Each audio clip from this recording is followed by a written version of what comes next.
बोले बलराम सुनो यदुवंशी श्रेष्ठ कहा के आज तलक यादव कुल में कछु दोष नजर नहीं आते। वर्ण्या में महापुण्यम सरपाप हरण राम यदुर्वंशम नरासुरत्वा सर्वपाप मुक्त मुच्यते। यदुवंशी का पावन पवित्र चरित्र सुनने से जन्म जन्मांतर के पाप नष्ट हो जाते। पंडित जी ने बहुत प्रशंसा की कि तुम्हारे वंश के समान कोई वंश नहीं है।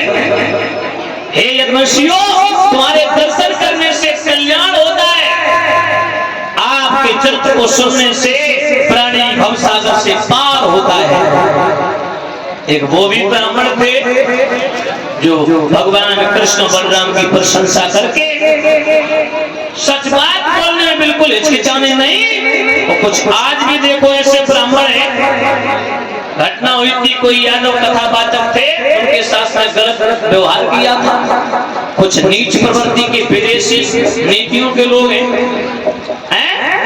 ध्यान रखना। पंडित जी ने प्रणाम किया कृष्ण और बलराम को, प्रणाम करके चले।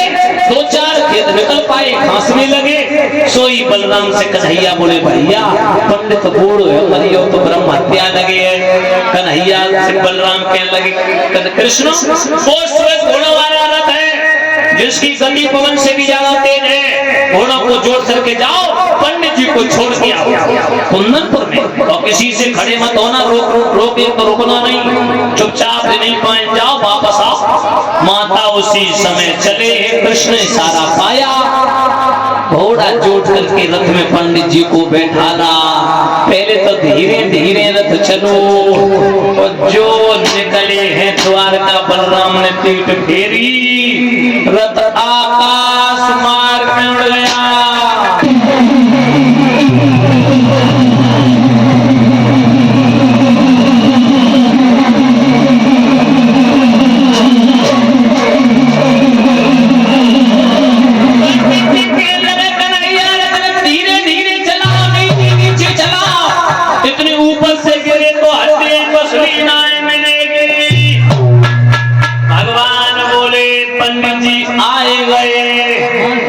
इतनी जल्दी?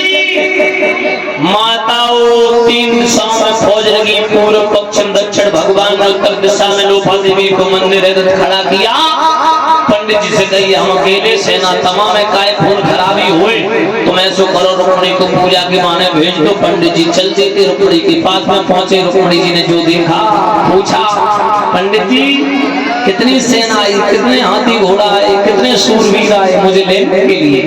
पंडित जी कहने, चुप रहे, 4 घोड़ा 1 रथ, स्वयं रथ सुहागरो की सब सौदा 250 ग्राम की। तो सूरवीर की पल्ले पड़ी हो तो बेटी बेमौत मार हो जाएगा, इसीलिए पूजा के बहाने चुपचाप निकल जा, मंदिर पे खड़ो, मंदिर पे। मान सिंह फौजी साहब सलेमपुर से आए, माल्या अर्पण करके व्यासपीठ को सम्मानित कर रहे राजपाल यादव जी।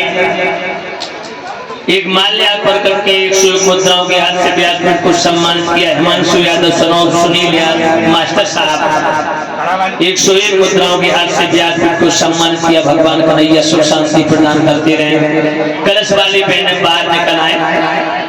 मेरी माताओं, आज रुक्मणी के थाल सजाया पूजन को। पंडित जी कहने लगे, चोरी लगी मोए कछु खिलाएगी ना है, भूख लगी। पंडित जी से रुक्मणी बोली, पंडित जी अबे कछु है ना है, क्यों तुम्हें नहीं मालूम पंडित जी?